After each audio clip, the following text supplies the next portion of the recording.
Hi, Randy.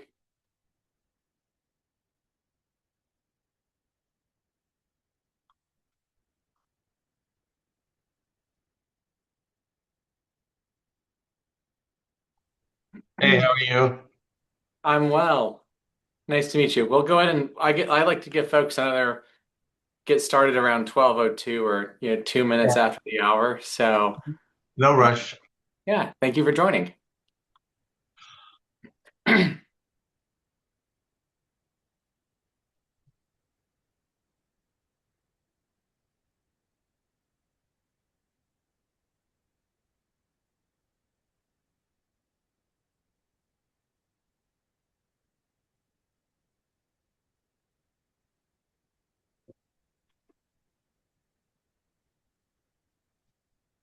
I know others attended to or intended to attend, so I'm not sure what happened. Maybe they're like I had trouble remembering where I had put the list of meetings, so maybe they have the same problem. Perhaps, definitely. Well, I think the good news, Randy, is that well, I'm recording, and then we're going to be doing this on a weekly basis, for folks. So, and I'll give some more explanation of this as we go on. Um, got Daria, the chief operating officer from here. Are some more folks coming in. Welcome, everybody. We're going to go ahead and get started. Thank you for joining us for our first virtual office hours for the Horizon Recovery Center. Just as a way of introductions, which we'll do introductions, but more formally going on. But for me, I'm new meeting many, will be new meeting many of you. My name's Justin Salters. I am a consultant. I'm working with Horizon Services. I specialize in community outreach and helping folks engage with their neighbors around projects, especially when there are lots of questions that folks have about those projects and facilities. So I'm happy to be facilitating these virtual office hours and helping to answer questions and provide some more dialogue.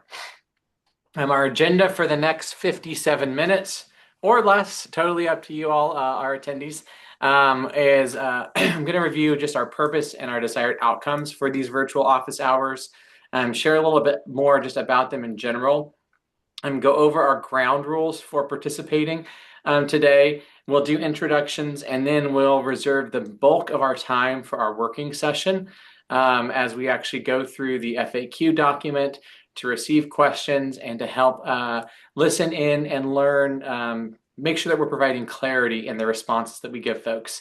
And then at the end, if we have any other announcements or updates, we'll wrap it up. And we will do all of this during the lunch hour. Obviously, it is the lunch hour, so if you're going to be eating, feel free to stay off camera. I scarfed down my salad right before this, so if I get the hiccups, I apologize. I'll work on that for next week some more. So, why do we do virtual office hours? For us and our team at Horizon, this is really about having a regular cadence and an opportunity for the community to ask questions about the project. We have our website, which is where we provide information. There's a form on there that you can use, but we also recognize sometimes it's like, well, what is it exactly does that mean in the response? So this is about helping us have more dialogue and reviewing those responses to the questions.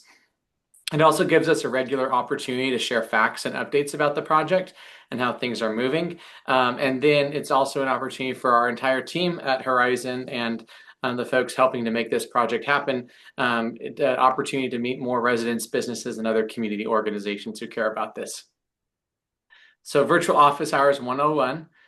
We are currently hosting these office hours weekly on Wednesdays at noon most weeks. Folks, you are welcome to attend as many as you'd like and are able to. You don't have to attend all of the meetings, and you can start attending at any time. So folks who missed today are happy to join us next week or happy to join us in 4 weeks. Come in, drop in, stay for a portion of it, leave early, stay off camera, however you like. We want it to be easy and accessible. We use this time, our principal outcome is co-creating this frequently asked questions document, which you can view on our website for the project, horizonsanmateo.org/FAQs. How we use information you provide. We do ask folks to register on Zoom to go ahead and get the link versus just putting the link out there. And that is because we want to prevent spamming and put a layer of protection in for all of the attendees for these from inappropriate material. It's happened. I think we all lived through it especially during the pandemic era. So this is about how we can just go ahead and help some accountability and just that layer of protection. But we are committed to respecting the privacy of everyone who engages with the project. So the information that we collect is only so that we can provide you with updates about the project or answer questions that you might ask. We never sell your information or share it with third parties not related to this specific project.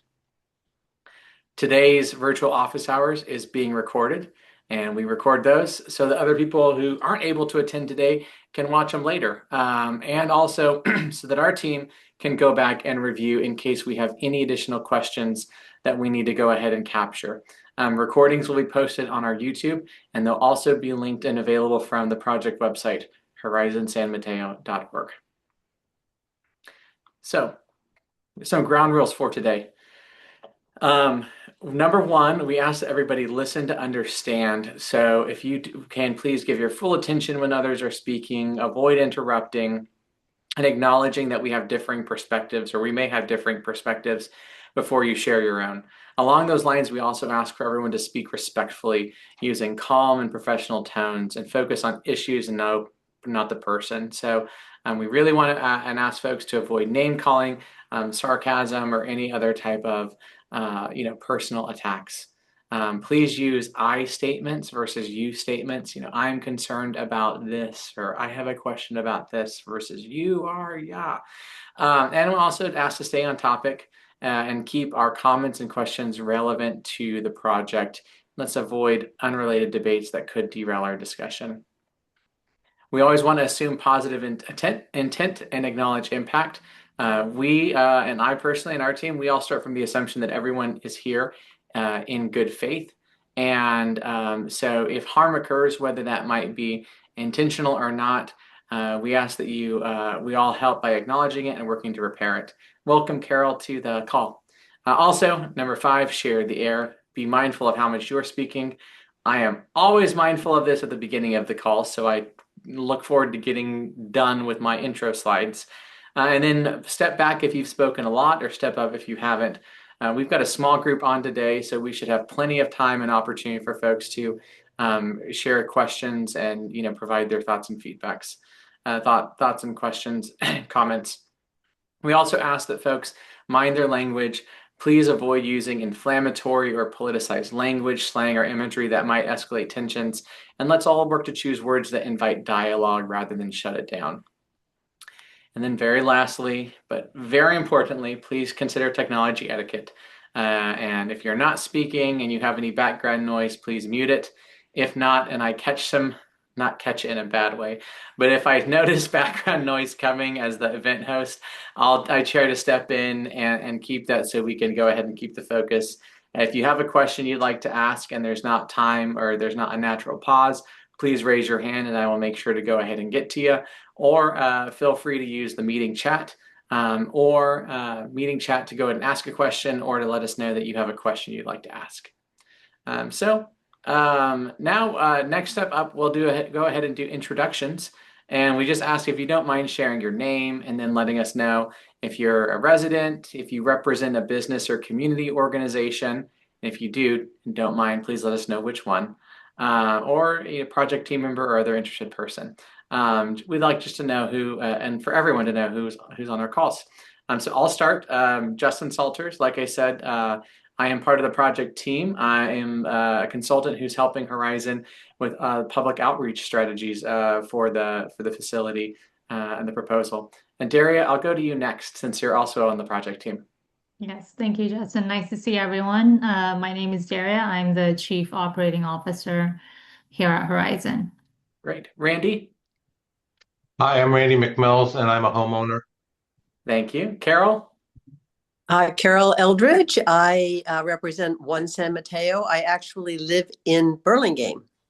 Okay, great. Thank you. John? John Ebnetter, and I live in San Mateo. Great. Thank you so much. Well, I appreciate the three of you joining us today. We're now going to shift to our working session, if you will. So if you don't mind, I'm going to stop sharing this one and switch on over. Before I go directly into the FAQ document, I want to show just, so here is our project website. When you go to visit it, you won't see our SEO stuff at the top. Just I want to show folks how to navigate to this. So if you scroll down on the web page, we have in this section our commitment to transparency, and this is where if you click on View Our Live FAQ document, this is where you will end up seeing. It's on Google Drive. Anyone who has that link can access it. We have it locked down, so only I can make the edits and revisions to it. But if anyone, feel free to review this and share the link at any time you have with folks. What we do is we keep track of all the questions. I think there are, Daria, this morning, didn't we say there are 147? And then I received another 4 questions submitted just about an hour ago that our team hasn't had to input. We are working, our goal, just so you all know, is timely responsiveness to all of these questions, and our team is working diligently to have responses to all 147 before we have our office hours next Wednesday, May 13th. So we're working on it. We have some gaps, but we are working on it. And then any questions that you all have today, we will go ahead and I'm scrolling down. We'll be adding here to the list at the bottom and be working on getting responses to those as well. And then also just how it works is when folks submit the form, the Ask a Question form on our website, we get notified of those, and then we copy and paste them here along with the date that it was collected. So that is just in terms of a transparency and how we manage the process. You ask a question, we put it here, and we get a response as quickly as we can. So with that said, I'm going to go ahead and just open up the floor for questions that y'all might have. Carol, you're unmuted right now, so if you have any, I might throw it first to you if you have any questions or anything to share. So I guess I'm interested in Horizon's take on recent developments. I understand that the county did decide to purchase the Mahler Road site. And what does that mean in terms of your facility? I know they wanted to reopen the sobering center over there. So how do you interpret this? Can you give me your read on what this means? Sure, Carol. I'll go ahead and I'll take this one, Daria, for you. So as it relates to the Mahler Road facility, which has been proposed by the county and some as an alternate location for the Horizon Recovery Center, we're continuing to do our due diligence about the feasibility for the site and what additional costs might be associated with it, and whether the state will go ahead and permit the B chip grant award, which is tied to a facility, to be transferred to or tied to a property, whether Right. the state would allow that to be transferred to another property. So we're continuing down our path of due diligence for that, and don't have anything more in terms of relocating the Horizon Recovery Center at this moment. Would it be feasible to have the sobering center in Burlingame and the rest of the program in San Mateo? Is that a thought? I think that is a thought that's an alternative. I'll call it an alternative being evaluated. And the question is, well, a question, not the question, but a question we have as we're evaluating that is, does that change the grant as it was awarded? Because the grant award for the El Camino Real property had 3 different levels of service proposed for it. So that's a question as we continue to evaluate the opportunities. Back to Mahler Road, I think an opportunity or a question mark that exists out there, and Daria, I think I'm going to get it right, but you feel free to step in, is, the county, it was formerly the site for the Star Vista Sobering Center. And so once the county takes ownership of it, I think there may be an opportunity for the county to reestablish sobering center services there, since there currently are none being offered. But if we kind of think about that as a distinct service line or some distinct offering in addition to the proposal for the Horizon Recovery Center. Okay. Does that answer the question, Carol? We can't necessarily make I'm just responding to the fact that a lot of the objection in San Mateo has been to the traffic associated with the police dropping people off. So just from a political standpoint, I was thinking that if the sobering component were not there and the other 2 components were there, it might be more palatable to people. I appreciate your feedback, Carol. Okay. Anyway. No, Yeah. I appreciate your feedback of... and real solutions oriented approach. I appreciate that you're coming to that you're working towards a solution of how do we make this work. I mean, I'm not one of those who have objected, but I've supported the 3 components at that site. But I mean, I have listened to the the clamor around it, and so that was a thought I had. Anyway. So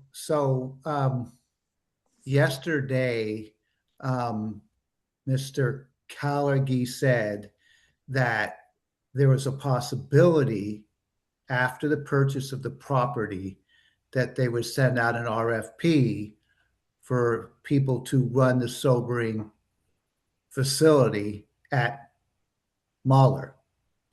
And I too had heard the suggestion of maybe splitting the services between Burlingame and the San Mateo site, as Carol has heard.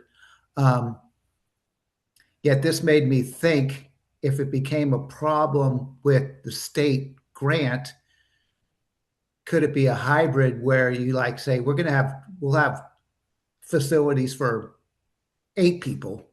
And if there's overflow that is created on weekends at the mayor's site, the facility at El Camino could work. I'm just trying to think if there's some way to simplify the conversation, or if that would make it more complicated. I hate to see the grant money become too muddied. But I didn't think about that until Carol started talking. So I don't want to take all the guys' time either, but I don't know if you listened to the meeting yesterday.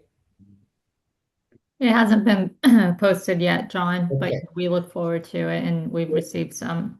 Okay. So you guys were treated pretty rudely. The one comment from Jackie John. Spear. Hello? John, I just want to remind you, John.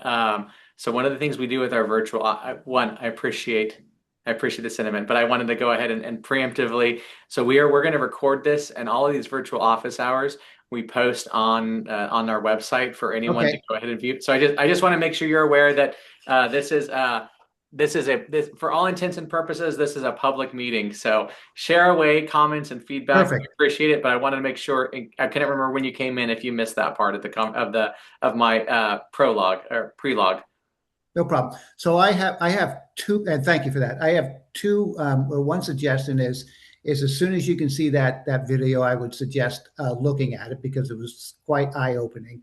Secondly, does Horizon have a timeline when the due diligence will be ready for public discourse or public, putting out in the public on the Mauler site?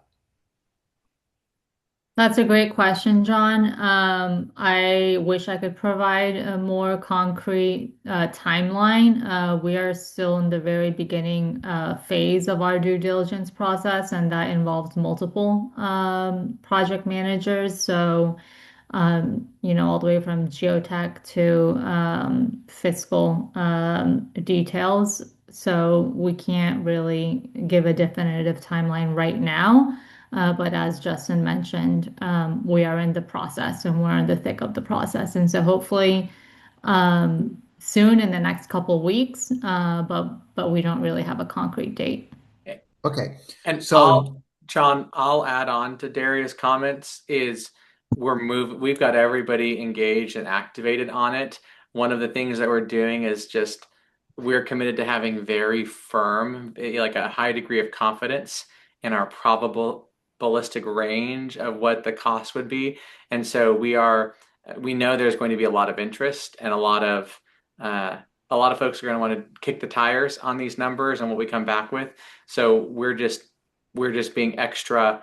We're doing a lot of due diligence. Like I don't want to say due diligence like you would typically do, like inspections and due diligence on a normal acquisition, but we are being very thorough in the responses we're asking for about what the costs and implications are for Mahler Road. no, I completely appreciate that. Yeah, that's good. Um, so, I so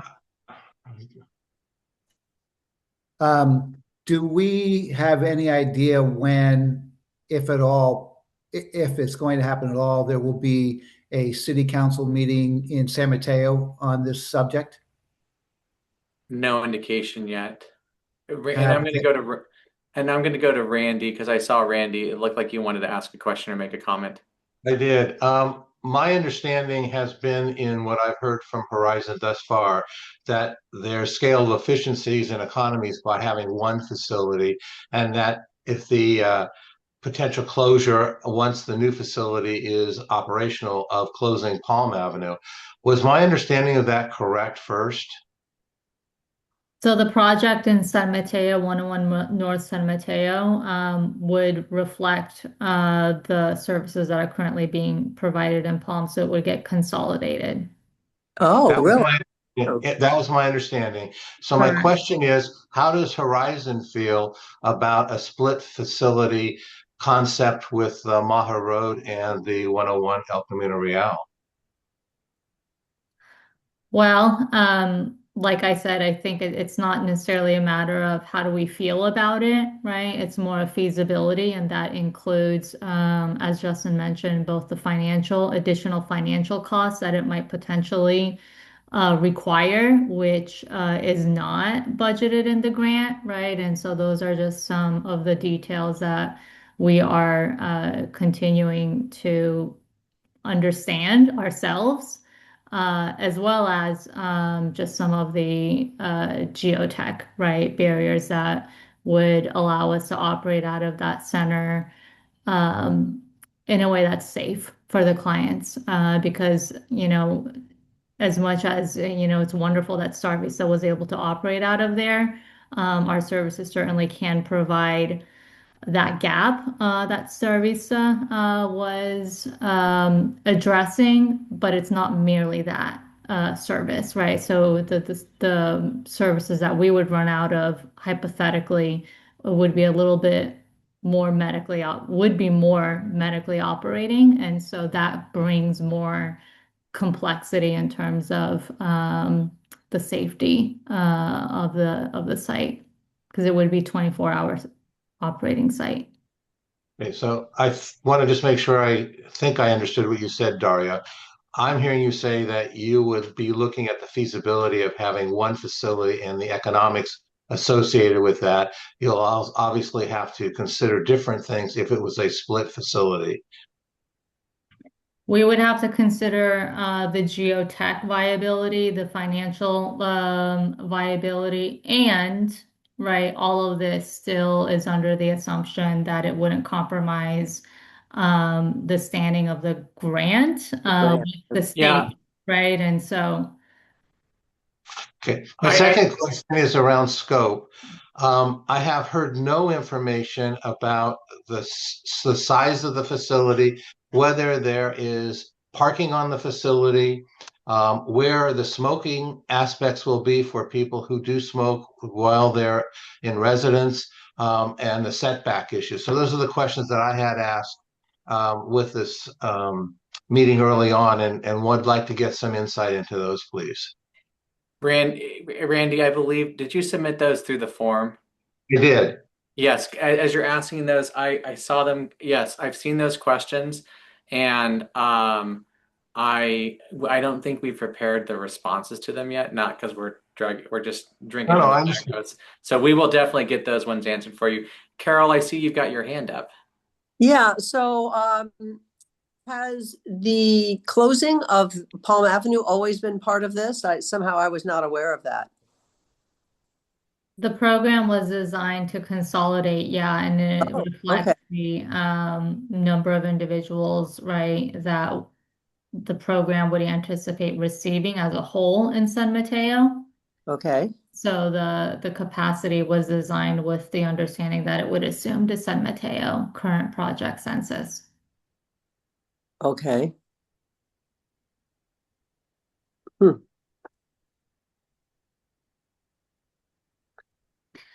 So what happens now?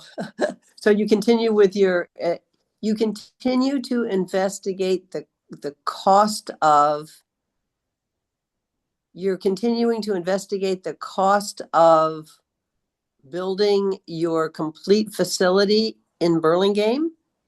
Is that what, so what are you investigating? What are the options that you are currently trying to scope out? So I think Carol, and I'll take a first pass at this one, Daria. At a high level, our goal, or our I don't call it our goal, our objective is to make sure that San Mateo County receives $25 million of Prop 24 B-CHIP grant funding to construct this much needed behavioral health infrastructure. So that's like our mission number one. This was the fourth and final round, right? Fourth round area, or did I yeah, fourth and final round of Prop 1 funding. I mean, yeah, Prop 1 funding from 2024. And the county had not successfully won a grant. And so Horizon was able to come in, develop an application sized based on, the looking at successful applicants or successful awardees, put together a proposal that the state chose and awarded. And I think like our most important objective is to make sure that we don't lose out on that funding because that's essential. Right. Yeah. It's essential for the community and essential for building the behavioral health continuum of care. From that, number two is so how do we make this project move forward? We have a site, a property, El Camino Real in the city of San Mateo that the state has awarded money to, that we have already got all the plans in place. And obviously there's opposition to it. So our goal, I think from a community engagement perspective, is to proceed forward and develop the site in a way that is the most, we want to be the best neighbors possible, realizing that facilities like this don't get built without impacts, and that there will always be opposition to that. We're never going to get everybody. It's not opening a new Whole Foods. or a new kava, right? So I don't think we're going to have universal. You would never have universal support for this property anywhere we go, or this center. So the step forward is to move forward and act in good faith with our partners at the county. And really, the county as the partner, since it is county behavioral health that contracts with us to provide the services that are offered here. So that's kind of like that linkage or that partnership. But um, and we will determine what the path looks like. But we also know that we only have a set grant award from the state of California, and Horizon doesn't have the resources to absorb a cost that may, or absorb, a new different facility or different location that might cost us 30% more, 40% more. That's not something that we could go ahead and take on. So that's why we're doing the due diligence and working to find the best solution that delivers the best outcomes for the behavioral health continuum of care and the behavioral health needs of San Mateo County. Yeah, but I Darian? guess my question was what options you were looking at. So are you looking at the option of building the whole facility in Burlingame? I mean, what you have in San Mateo, kind of duplicating that in Burlingame? Or are you, and we also talked about reopening the old Star Vista site. So what are the things that you're investigating? So It would be to I'm gonna construct it. jump in here. I think, just taking some of the questions and takeaways from the city council meeting, there was a lot of requests for Horizon to engage the community just on providing information and education about what the project is, as is, located in 101 North. All the other hypothetical scenarios and ideas, right, that has been brought up really in a very short amount of time is still very new for us. Whether they're recommendations from community members, and I want to, also just validate they're all ideas, right? Thinking about the situation from different angles. So I really appreciate the creativity and solution oriented mindset.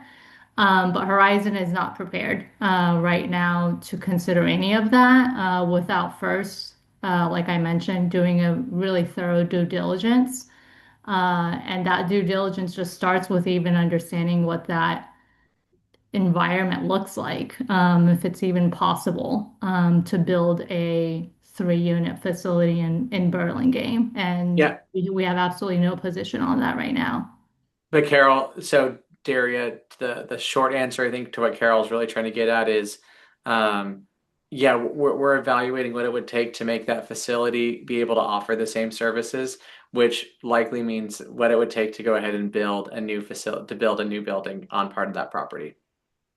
Okay, right. All right. So I've heard some of that addressed before, some of the challenges involved in that. Yeah.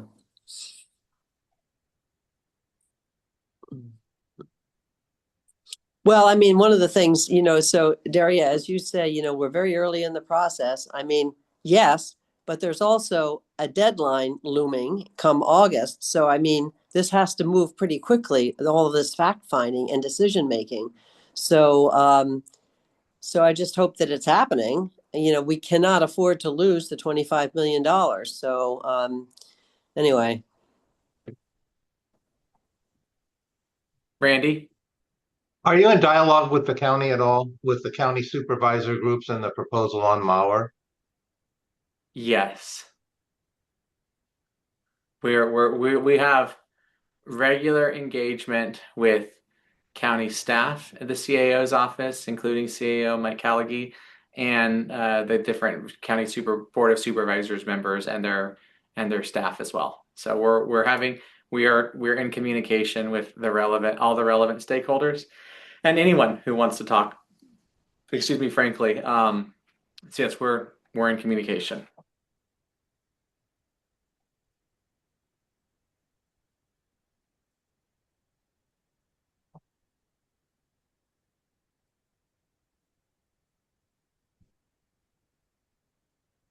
John.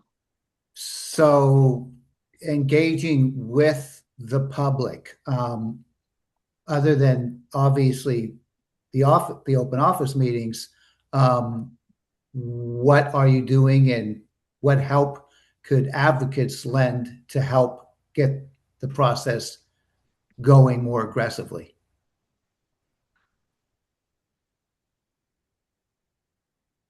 or clearly?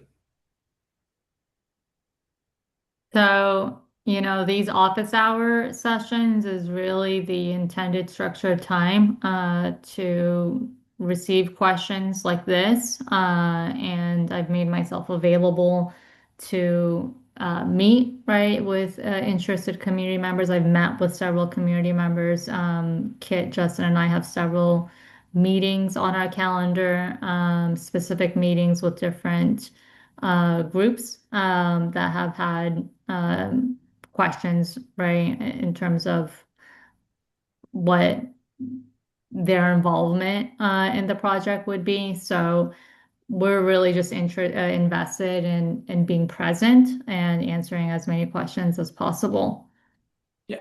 So yeah, and I'll add on. So John, uh, what our goal is to give a regular time when everyone can go ahead and be available, make schedule for it. We chose the lunch hour so folks can jump in for a portion of the time. That's why virtual office hours are now. Not because I love spending my lunch on Zoom every Wednesday, but that's a big part of it. We also have, so the city of San Mateo has delegated to a resident to put together like a community working group. So we have our first meeting with them next week, and we can send more information about that offline. So we're going to be doing that. We've been asked by the city manager. I think he's the one who helped get it organized. So we're doing that. And then the other piece that what we're kind of, we'll take an email, we'll take a phone call from anybody who has a question about it.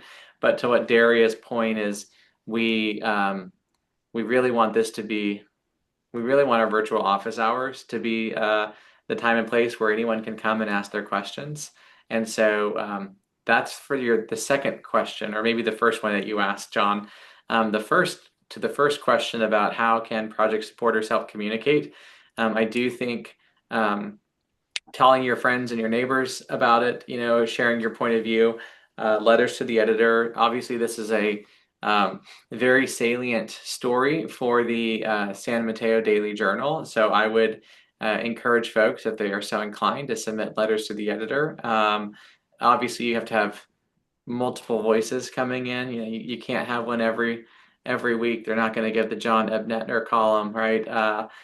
Or maybe they will, but my typical experience has been, they're not going to keep publishing the same authors, but that is on the same topics. But those are, I think, some of the most impactful ways that we can have. And then any any opportunities you have to go ahead and communicate the importance of this project and the importance, as Carol, you said earlier, the importance of making sure that this $25 million is invested in San Mateo County, and communicating that, especially with our Board of Supervisors, in a way that they understand that the top priority needs to be making sure that this facility, that this center comes to life and is built, and we don't lose out on this money.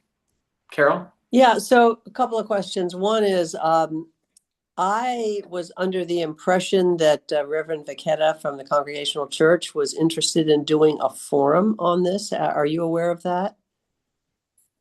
We are not, but I think Isn't that true, John?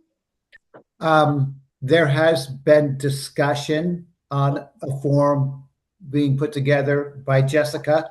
Okay. The date has not been set or time Okay. yet. I know that is an intention of the churches. Okay. All right. So that, the Congregational Church has been very interested in this issue. And then the other thing is, have you done a press release, to go to the Daily Journal, especially about these office hours and maybe the community working group? I mean, have you advertised this, the availability of these office hours? We have. Okay. We did submit a press release to the We did submit a press release to the Journal last 2 weeks ago, actually, I think, Daria. So that went out. We are working with all the supervisors and anybody, other city manager, that they all have their email lists and social media. We're providing materials with them to help share and promote it. We also are, I hope everyone can appreciate we're chipping away like bit by bit to get towards things. So we are going to be having some social media graphics that we have available that folks can use to share with their friends, or, or with their connections and their networks about what we've got going on. So we're working to constantly promote it. And what we do also is we talk to the city, the staff, and the communications departments that anything they can do to help push out information and promote joining the virtual office hours. So we're doing our best. That's what we're doing right now. And welcome any suggestions or anything that you all want to share, and take it and tell others about.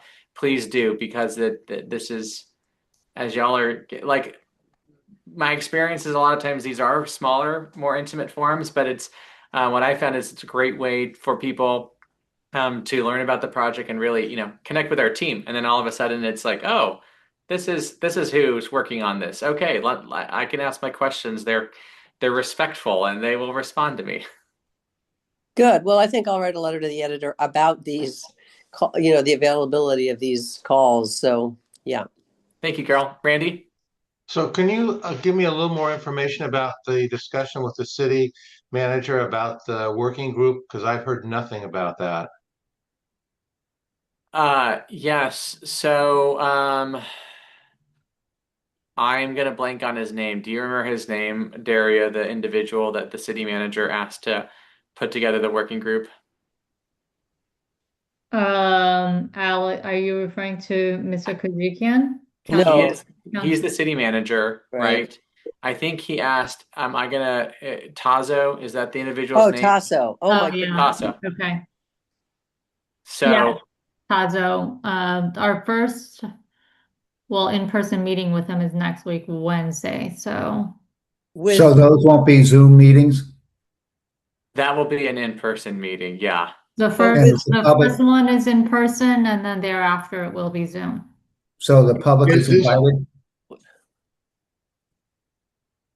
is this Is to be something that's set up next week? Is that to set the schedule up? Or what is the intent of the meeting next week? Justin, do you want it? Daria, I think you and Kit have been working more on that one. Randy, and all of you, I'm happy to follow up and send some more information to you, because I don't, just to be honest, I don't know the my colleague Kit, who's going to be on the call today. She's been the one taking the charge on that, and so I can go ahead and ask her and send a follow. I'm happy to send a follow-up email, Randy. But I think it's a connecting and setting a table and planning, if you will. That's my understanding. Correct, I'll Daria? talk to Tazo directly, so that's fine. And now that I know who's going to be the chairperson of it, I'll contact him directly. Yeah, and is this something that, do you know whether it's open to everybody or is it just for invitees, or do you have any idea how it's being structured?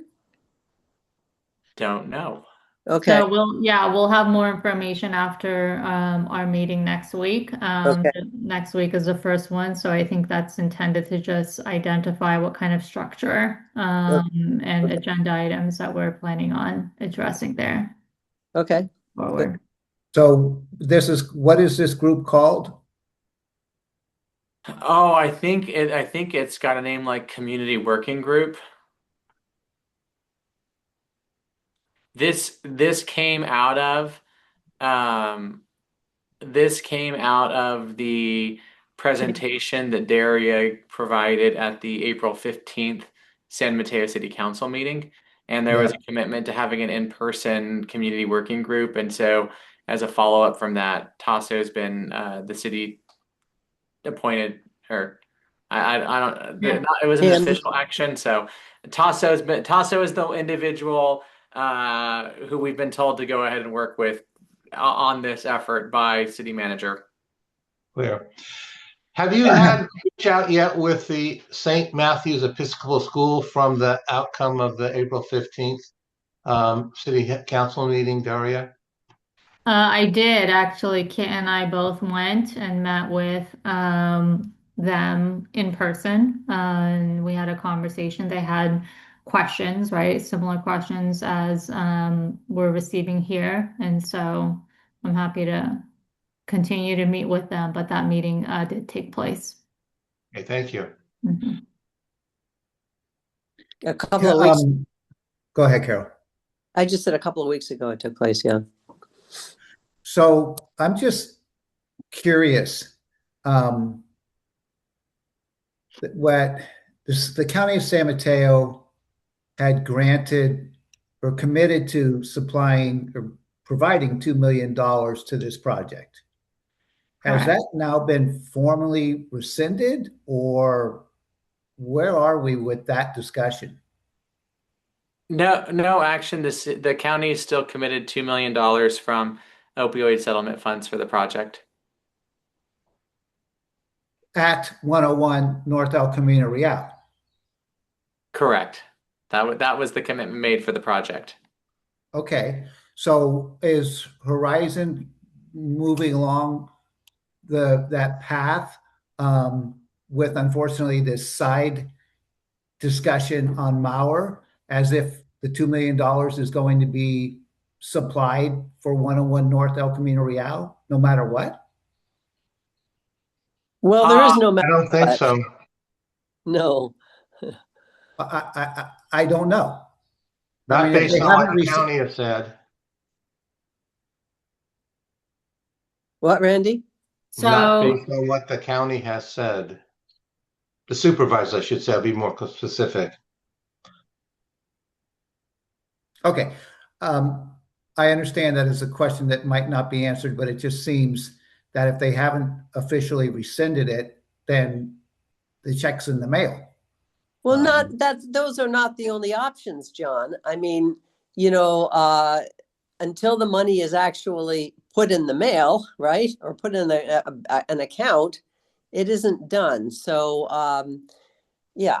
So I don't. I think that and that's been part of the question that a lot of people have asked is, will the county carry through on its commitment, given the level of community pushback? We don't know. So so I think that your depiction of the two options is a little wishful. well, it's just if the county committed, how can they legally rescind if it's impacted Horizon's timeline with their own monetary commitments to the property owner? Okay, these are questions that we can't answer on this forum. And these are probably questions that are hard to answer generally. So anyway. Well, I think it's too soon for any of these questions to be answered because there are now alternative discussions going on. Right, exactly. Yeah. So I have to go, but I really appreciate this this opportunity, and am interested in the fact that this working group is coming into being. But I will follow through and write a letter to the editor and just laud the fact that these sessions do occur and encourage people to take part. Thank you so much, Carol. I'll make sure that you have the link that you can include in it for people to sign up. So I'll email that to you. Perfect. All right. Thank you very much, all. Thank you. thank you. See you, Carol. Bye. I'm also going to depart now. Thank you very All much. right. Thanks, Randy. John, any other questions you, before we Randy. wrap up our office hours? I don't think so. My only hope is that we can have answers for the outstanding Mauer site sooner than later. I was in construction for 50 years, Justin, so I understand totally. But I think that for the overall viability of the project, whatever we can do as fast as we can do is going to be beneficial. I appreciate the comment. Last thing, just before you wrap up, We do love feedback. So here is a QR code if you'd like. We'll also send a link to this. It's just a really quick 2-minute feedback survey on our virtual office hours. And we use this so that we can go ahead and make continuous improvements. So thanks so much for joining us. Our next virtual office hours will be next Wednesday, May 13th at noon. Until then, thank you very much. Thanks, you guys. All right. Bye-bye.